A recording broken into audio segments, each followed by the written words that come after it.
የትምህርት ስራ ሁላችሁም ታውቁት ነው። በጊዜ የተገደበ ነው። በደቂቃዎች በጊዜም ሲባል በቀን አይደለም፣ በሳምንት አይደለም፣ በደቂቃዎች የተገደበ ስራ ነው የትምህርት ስራ። ሁሉም እዚህ ቤት ያለ ሰው ያውቀው ቢሆን ይህንን ስራ በመስራት ሂደን ክልላችን ብቻ ባይሆኑ የበለጠ ደግሞ ክልላችን እንደ ሀገር እንዳለም ብዙ ሚሊዮን ተማሪዎች ከትምህርት ገበታ ውጭ ናቸው። በሀገራችንም ያለው በኋላ በሪፖርቱ ላይ ታዩት ይሆናል ብዬ አስባለሁ። ከትምህርት ገበታ ውጭ ናቸው። የኛ ክልል ደግሞ ባለፈው ዓመትና በዚህ ዓመት የባሰ የከፋ ችግር ገጥሞታል፣ ፈተና ገጥሞታል። የኛ ደግሞ የከፋ የሚያደርገው ይሄ ክልል ወይም አማራ ክልል ህዝብ ለትምህርት ያለው ዋጋ፣ ለትምህርት የሚሰጠው ቦታ፣ በማስተማር ያለው ቁርጠኝነት ከፍተኛ የነበረና አሁን ደግሞ ከሌላው ሁሉ የመጨረሻ ሆኖ መገኘት ከባድ።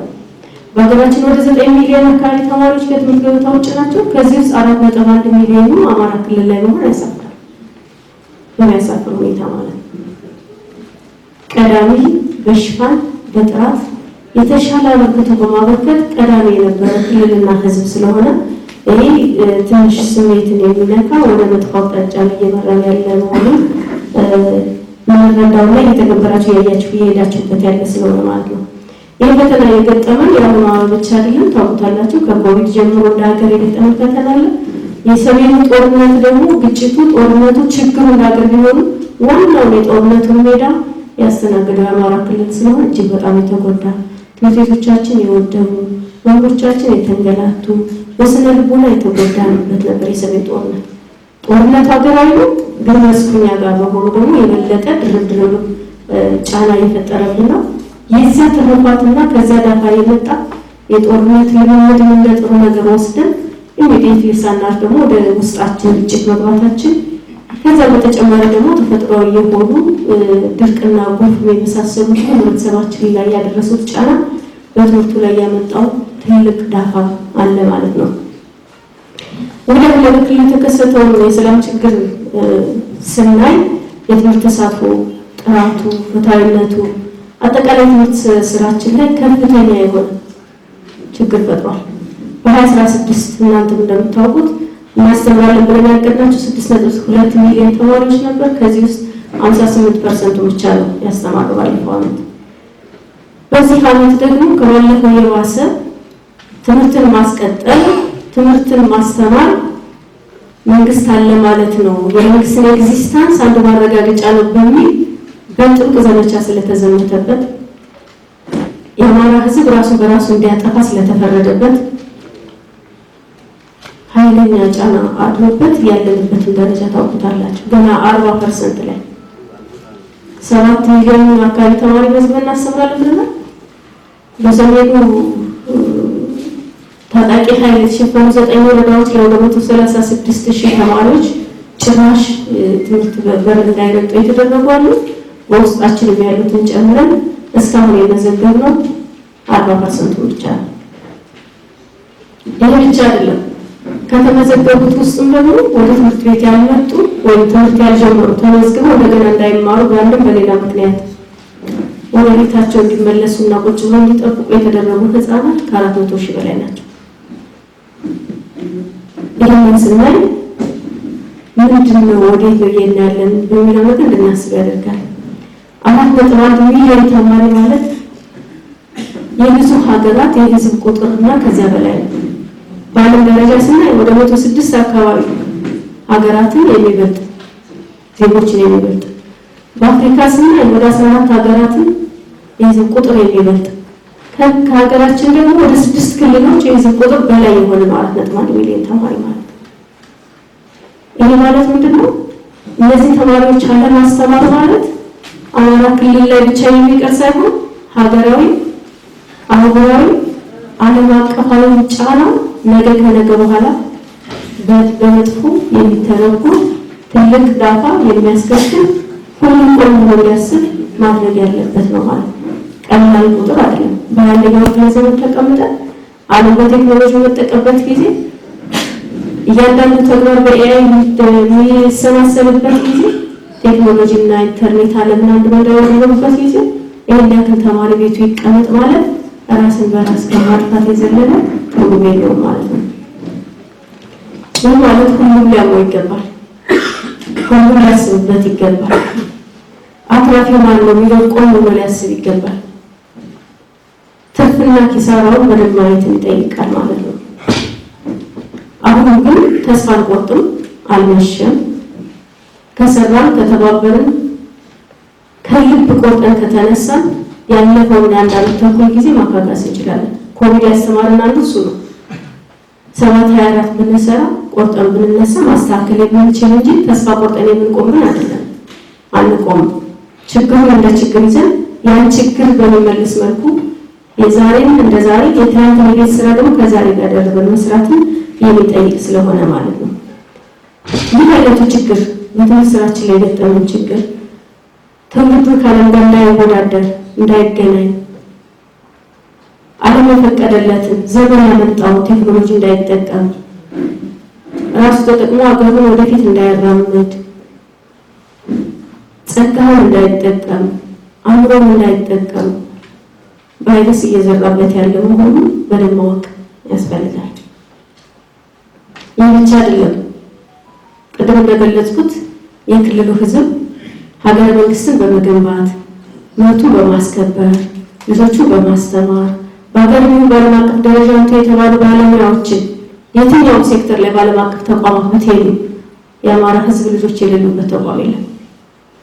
ናሳም ሄዱ፣ የዓለም አቀፍ ተቋማትም ሄዱ፣ IMF ሄዱ፣ ወርልድ ባንክ ሄዱ፣ የትም ላይ የአማራ ክልል ሕዝብ ያፈራው የተማረ ሰው የሌለበት ቦታ የለም። በዲፕሎማሲው ብትሄዱ፣ በጦር መኮንኑ ብትሄዱ፣ በቴክኖሎጂው ብትሄዱ ይህ ሕዝብ ያላፈራበትና ያላበረከተበት ተቋምና ሀገር የለም። ይህን ያክል ልምድ ያለው ሕዝብ ታሪኩን ወደ ኋላ እንዲመለስ ወደ 14ኛ 15ኛው ክፍለ ዘመን እሳቤ እንዲመለስ እየተደረገ መሆኑን በደንብ ማሰብ ያስፈልጋል። አሁን ላይ ያጋጠመን ኋላ ቀር አስተሳሰብ የክልሉ ሕዝብ በየትኛውም መስክ በየትኛውም ሁኔታ በየትኛውም ቦታ ተሳትፎ እንዳይኖሩ የሚያደርግ ነው። በየትኛውም ሁኔታ ምክንያቱም ያልተማረ ሰው ተሳትፎ ምን እንደሚሆን ታውቁታላችሁ። አይደለም ወጣ ብለን እንዳገር አይደለም ወጣ ብለን እንዳለ ባለንበት መንገድ እንኳን ተሳትፏችን ካልተማረ በዚህ ዘመን ምን እንደሆነ ስለሚታወቅ ማለት ነው። ዓለም ወደ ቴክኖሎጂ ዓለም ወደ ዲጂታል ሲስተም እየገባ ባለበት ጊዜ ፊደል ያልቆጠረ ማህበረሰብ የት ነው የሚሄደው የሚለውን ነገር ማሰብ የሚጠይቅ ነው ማለት ነው። እንዴት ነው ዓለም ስናስብ ዜጎችን ሳያስተምር ብቻ ሳይሆን ጥራት ያለው ትምህርት ሳያስተምር ያደገ ያሳለጠ የበለጸገ ሀገር የለም። ለትምህርት ትኩረት መስጠትና ለመስጠት ያለውን ዋጋ የቀዳሚዋ ግሪክን ስልጣኔ ያነበበ ሰው ሊረዳው ይችላል። ግሪክ መጀመሪያ ላይ ቀድማ ትምህርትን ቦታ ሰጠች። በኋላ ላይ ወደ ኢኮኖሚና ወደ ዲዛይን ፍላጎቶች ያዘነበሉ። ይባስ ደግሞ ከሷ በታች ከሷ የተማሩ ሀገራት ቀድመዋት ሄደው ወደ ኋላ እንድትቀር ለባርነት ለኋላ ቀርነት እንድትጋበዝ በማድረጉ ፖለቲካ ሲስተሙ ዶሚኔት ስላደረገው እንደገና ቆም ብሎ የብዙ ዓመት የቤት ስራቸውን ነው ለማካካስ በሚሄዱት ርቀት ተመልሰው ወደ ቦታቸው የመጡትና ይህንን ያነበበ ሰው በደንብ ይረዳል የትምህርትን ዋጋ ማለት ነው። እንግዲህ ዛሬ ካላስተማሪ ሁላችንም ለህዝባችን ማሳወቅ ያለብን ነገ ስንታመም የሚያክመን ሐኪም በየደረጃው የሚገነባልን ኢንጂነር የአገር መሪ ከዘመኑ ጋር የሚራመድ አገር ከሌላው ተወዳዳሪ የሚያደርግ ፖለቲከኛ አስተማሪ ፓይለት ወይም ሹፌር የትኛውም አካል ማግኘት አይቻልም። ዛሬ ካላስተማሪ ነገ እነዚህ በትውስጥ ልናመጣ ነው። በትውስጥ ማምጣት ደግሞ ያለው ታውቁታላችሁ። እሱ ብቻ አይደለም። ከተወሰኑ ዓመታት በኋላ አብዛኛው የአማራ ህዝብ እናት ልጆቿን ዩኒቨርሲቲ መላክ ሌሎች ሲያስመርቁ አብሮ ማስመረቅ ከጣፈንታዋ ይወጣና ድሏን ልትረግም ትሆናለች ባላጠፋቸው ጥፋት። ሌላዋ ስታስመርቅ ማየት የአማራን ክልል እናትና ህዝብ ልጆቿ በማዳሊያ ሲመረቁ ፈጠራ ሲመራመሩና ሲሸለሙ ከቤት ወጣ ማታውቀው ዩኒቨርሲቲዎችን ወጣ ቃኝታ ከባህል እሴቷ ጋር ኢንተርቪው ስትደረግ ማየት ምን ያህል ያረካ ነበር። አብዛኛዋ እናት ከዚህ ውጭ ትሆናለች ከተወሰኑ ዓመታት በኋላ። ምክንያቱም ልጆቿን አላስተማረችም። ይህን ሁሉ ማሰብ ይጠይቃል። ቆም ብሎ ካልኩሌት ማድረግን ይጠይቃል። እኔና እናንተ ያው የተሰጠንን ጊዜ ልኖር እንችላለን። ታሪካችን ግን ጥቁር ማህደር ውስጥ ነው የሚመዘገበው።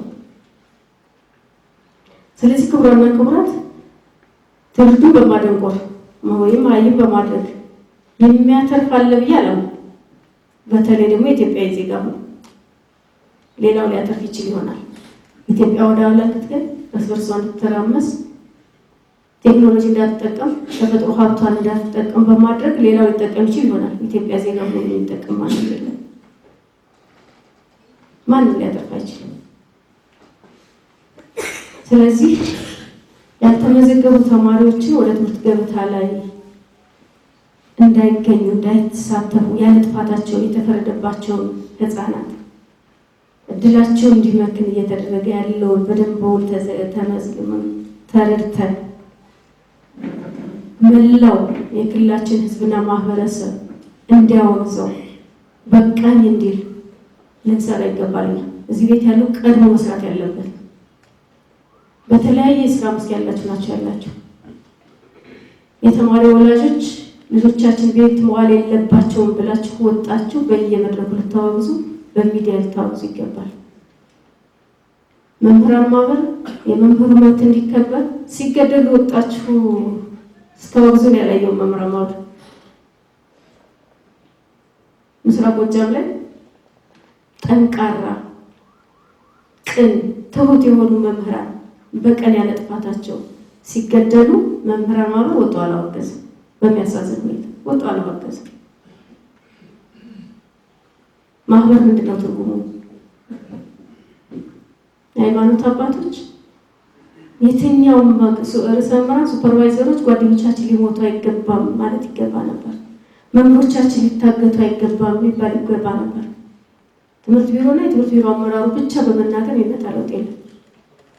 እኛ ብንናገር እንደው ፖለቲከኞች ለስልጣናችን ተብሎ ነው የሚመስለው። እዚያ ውስጥ ፈተና ውስጥ ነው ያሉት። ይህንን ብለን ቅድም እንዳልኩት ነገር ሌላ ቀን ነው ብለን አስበን ነው በፊት መራመድ ግን ግድ ይላል። የትምህርት አመራሩና ባለሙያው ማህበረሰቡ ሁሉም አካል መዘንጋት የሌለበት ጉዳይ አሁን ቀሪ ተማሪዎችን ማስመዝገብ የተመዘገቡትን ወደ ትምህርት ቤት እንዲመጡ ማድረግ እየተማሩ ያሉትን ደግሞ ማብቃት ያስፈልጋል። በደንብ ማብቃት ላይ መስራት ያስፈልጋል። ቅድም እንዳልኩት ጥራቱን ባለማስጠበቃችን ጭምር የመጣ ዳታ ስለሆነ ማለት ነው። እንግዲህ አሁን ያለንበት ወቅት በጣም ፈታኝ በሆነ እልህና ቁጭት በተሞላበት መንገድ መስራትን የሚጠይቅ በደንብ ስሜታዊ ሆነን እልህ ይዞ መጋፈጥ የሚገባን ጊዜ ላይ ያለነው። በተለይ ቅድም እንዳልኩት የእርከን ተፈታኞች ላይ ደግሞ የተለየ ትኩረት በመስጠት የ6 የ8 የ12 ያክል ተማሪዎችን ማለት ነው መስራት ያለብን ነው። በኋላ እንወያይበት ይሆናል ማለት ነው። እዚህ ቤት ያለ ህዝብ እዚህ መምጣቱ ራሱ አንዱ ህዝብ ማክበሩ መውደዱ ወይ ማክበሩ መውደዱ የሚያሳይ ነው። ይሄ ከሆነ ደግሞ ተማሪዎችን ለማውቃት ቀሪዎችን ለማምጣት ቁርጠኛ መሆን ይጠይቃል ማለት ነው። የትምህርት ጥራቱን ለማስጠበቅ ጎንዮሽ ብዙ ምክንያቶች አሉ። አንደኛው የትምህርት ቤቶችን ደረጃ ማሻሻል ነው። የትምህርት ቤቶችን ደረጃ ለማሻሻል ደግሞ ሀብት ማፈላለግ ከተለያዩ አካላት ህብረተሰባችን ማስተባበር ቅድም እንደገለጹት ህብረተሰባችን ህዝባችን ለትምህርት ያለው ዋጋ ክብር ትልቅ ነው። አሁን እየሰራን ያለው ጦርነት ውስጥ ሆኖ ብዙ ትምህርት ቤቶችን ገንብተዋል። ብዙ ትምህርት ቤቶች በሁሉም ዞኖች ይባላል። በኋላ የተወሰኑትን ታያላችሁ ብዬ አስባለሁ። ለማስታወስ ከአንዱ ዞን ሌላው ኤክስፔሪየንስ እንዲወስድ ማለት ነው። ይሄን እያደረገ ያለ ነው። ይሄን አበረታተን እንደገና አጠናክረን ሰንሰለት ፈጥረን ህዝባችንን ከጎናችን አድርገን መስራት ያስፈልጋል። ቅድም እንዳልኩት አሁን ደግሞ ይህን ካላደረግን ታሪክ ይወቅሰናል። ከዚህ ችግር በአሁን በያዝነው ልክና የበለጠ ይዞ መወጣት ከቻለ ደግሞ ልጆቻችን ሲያመሰግኑ ይኖራሉ ማለት ነው። ስለዚህ በቀሪ ጊዜያችን መጨረሻ ውይይታችን ላይ የምንገባባቸው ነጥቦች ይኖራሉ። እነዚያን ተግባራት ለመፈጸም ጥረት የምናደርግበትና የበለጠ ደግሞ እንደገና ቀስተን ቀሪውን ዓመት ወይ ቀሪውን ግማሽ ዓመት በተግባር የሚገባበት እንዴት ነው ተስፋ አደርጋለሁ። ይህንን ስናደርግ አሁንም ችግር የደረሰባቸው አሉ፣ ሞራላቸው የተጎዱ መምህራን አሉ። እነሱን ማበረታታት መደገፍ ያስፈልጋል። ቢያንስ በሞራል አይዟችሁ ከጎናችሁ ልንል ይገባል። የተማሪ ወላጆች፣ መምህራን ማህበር፣ ሌላው የህብረተሰብ ክፍል ከጎናችሁ ነን፣ ለእኛ ልጆች ስትሆኑ የተንገላታችሁ ልንል ይገባል። ብዙ መምህር 99.9% መስዋዕትነት እየከፈለ ያለ ነው። ከፖለቲከኛው በላይ ጫና እየደረሰበት ያለ ነው። ይህ ማለት ግን ጥፋት የማያጠፉ በሌላ ስራ በጎንዮሽ ደሞዝ እየተከፈላቸው እየሰሩ ትምህርት ሲጀመር እንዳይጀመር ጓደኞቻቸው ደውለው ወደ ኋላ የሚጎትቱ ከፋሲል ደግሞ ጽንፈኛው ጋር ተሰልፈው የራሳቸውን ትምህርት ቤትና ተማሪ የሚያጉላሉ መምህራን አሉ። እነዚህን ተከታትለን እርምጃ እንወስዳለን። አስተዳደራዊ እርምጃ እንወስዳለን። የመጀመሪያው መንግስት ወደ ባሻ መሆን ስላለበት ወደ ስራ ገበታቸው እንዲመለሱ ጥሪ እናቀርባለን፣ እንመክራለን፣ እንዘክራለን። ካልሆነ እናሰናብታለን ማለት ነው። ይህን አይነት ባህሪ ያላቸው በጣም ትንሽ ናቸው። በጣም ትንሽ ቁጥር ያለው ቅድም ላልኩት 99.9% መምህር ራሱ መስዋዕት እያደረገ ያለ እንደሆነ ግን ሊረሳ ይገባል። እነሱን እንደግፍ፣ አይዟችሁ ልንላቸው ይገባል ማለት ነው። እንግዲህ ተማሪ ምዝገባ ስራችን በቀጣይ ትኩረት ሰጠን የምንሰራው ስራ ነው። ህፃናት ቤት ከዋሉ የሚመጣውን ዳፋ ማሳየት፣ ሁሌም ማስተማር፣ ግንዛቤ መፍጠር፣ ለህዝባችንም የተዛነፈ አስተሳሰብ የያዙ ጽንፈኞችንም ማስተማር አለብን። እነሱ ምንድን ነው የሚያገኙት ሲጠይቋቸው፣ ቤተሰቦቻችን እኮ ናቸው። ምንድን ነው የሚያገኙት? እህት ወንድሞቻቸው እንዳይማሩ ማለት ምንድን ነው የሚያገኙት? ማን ነው የሚያተርፈው? ወላጆቻቸው። በእርግጥ ወላጅ አባቱን ወላጅ እናቱን የሚገል ለዚህ ብዙ ኬር ይሰጣል ብዬ አላስብም። ግን ሁላቸው እንደዚህ ናቸው ብሎ ማሰቡ ከባድ ስለሚሆን ስለዚህ እንጠይቅ፣ እናሳይ፣ እናስተምር። ማስተማር ነው ስራችን። እናስተምር፣ ግንዛቤ እንፍጠር። ሌሎች ያቀናቸውን ተግባራትም ጭምር በአግባቡ እናስሂድ። በተለይ ቅድም እንዳልኩት ትምህርት ቤቶች ደረጃ የምገባ ስራችን፣ የተማሪ ማብቃት ስራችን ያሉት ቁመን መጠበቅ ስለሌለብን ማለት ነው። እንግዲህ ዛሬ እዚህ ተገናኝተን ምክር የተደረገው ትውልድን የሚቀርጸው ትልቁ ተግባራችን ላይ ነው። ሀገርን ማስቀጠል አለማስቀጠል እኛ ዕጣ ፈንታ መሆኑን አውቀን ነው። ይህንን በማድረግ ስራ የተመሰራችን የስነስለ እንዲሆንና እንዲጠናከር ሁላችንም የበኩላችንን እንድናደርግ፣ እንድንተባበር፣ ችግሮቻችን በጋራ እንድንመክር፣ ጥንካሬዎቻችን የበለጠ እንድናበረታ፣ አንድነታችንና ትብብራችንን የበለጠ አጠንክረን እንድንሄድ ከውስጣችን ያሉ ከንቶ ጥራ የጠፋና ወጣ ያለ አስተሳሰብ ያላቸው ወንድሞቻችን እንድንመልስ እና ወደ ኖርማሉ ስራችን እንድንመለስ የጋራ ቃል ኪዳን ገብተን እንድንሄድ ለማድረግ ነው።